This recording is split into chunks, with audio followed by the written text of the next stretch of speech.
Rise, Strike, Avenge. Hello, fellow warriors. It's time once again to talk about Blade & Soul. That's right, the Q&A held earlier today on Twitter was not all. The site had its own update today showing off the regions in the world of Blade & Soul. Now let's jump right in, shall we? The Earthen Realm is a place of wonder, teeming with the beauty of the natural world and a wide variety of inhabitants. Mortals live side by side with beasts, spirits, and inexplicable creatures born of mystical energies of the world. Of course, for every gorgeous sunset beyond lush forests, there are also dangerous mires where hidden threats lurk patiently for the unwary. Only the unwise would dare wander the land's content in their ignorance of the world and its potential threats. The first region we'll be looking at is the Viridian Coast. The southern continent is home to some of the most lovely and abundant regions in the world. There's little that could compare to the serene Viridian Coast. From the sandy beaches outside of Picturesque Bamboo Village, to the eerie depths of the Gloomstrasse Forest where phantoms play, to the towering coastal cliffs of Sungshu Isle. The Viridian Coast lives up to its name with its lush green plains, cool bamboo forests, and valleys where fragments of the earth float into the sky to dizzying heights. It is home to the Jadestone Village, a bustling lakeside community where business thrives in the region, and the prestigious Hong Moon School tucked away in heaven's reach beyond the shore. But for all its peaceful beauty, there's always a looming threat of the devious Black Ram marauders waiting to strike at the unsuspecting coastal towns, or the restless spirits haunting the Gloomstrasse Forest. Next, we have the Cinderlands. The southern continent's mainland was once the proud heart of civilization, where the mighty Naryu Empire stood uncontested for centuries.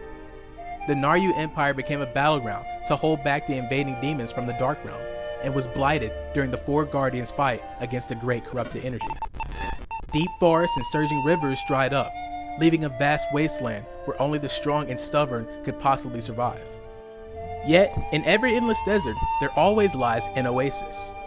Yahara's Mirage is the hub of all activity in the region, welcoming travelers in from near and far to experience a bit of luxury amid desolation with its fine dining and strong drinks. Away from the scorching sands, the bestial Jiaofeng village rests safe in its valley, while not far beyond is the Blind Eye Bazaar, where shady dealings of a less savory crowd operate outside the law. There are even rumors of the tomb of Mushin himself buried somewhere amid the ruins of the Naryu Empire, where a treasure beyond all imagination awaits to be claimed. That is, if daring adventurers could first survive the vicious Bone Mask tribe warriors, the giant scorpions, and the bands of tomb raiders along the way. Next up, we have the Moonwater Plains. After surviving the desolate heat of the Cinderlands, a bit of water is a relief. Upon the eastern continent, the Moonwater Plains has a surplus of mighty rivers, crashing waterfalls, and vast lakes as clear as a cloudless sky.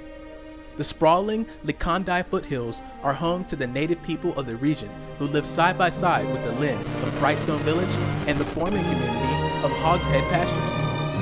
The glorious Sapphire Basin is home to many curious species such as the frog-like Ploggles and the brutish Hoglin. But a shadow always lurks nearby. The haunted necropolis stained by corrupted energy some 30 years past is where a demonic outbreak is endlessly held back by the brave Snapjaw tribe. As for the eastern continent, is also territory of the Talus Empire. One must always be wary of the outbreak of violence where the Talus army clashes with the rebellious Skyhaven resistance. Finally, we have the Silverfrost Mountains. Further north on the eastern continent are the Skypetal Plains, gorgeous fields of swaying grass and fragrant wildflowers caressed by ocean winds. It is home to Zawei, capital city of the Talus Dominion, standing as a beacon of wealth and power among nature's bounty. But it is a city endlessly challenged by the thieving Lumang Syndicate, the corrupt Hyle Society, and a bevy of powerful monsters who call Skypetal Plains their home. Beyond the city awaits frozen mountains full of treacherous heights, blistering snowstorms, and ancient temples of long slumbering gods waiting to awaken once more.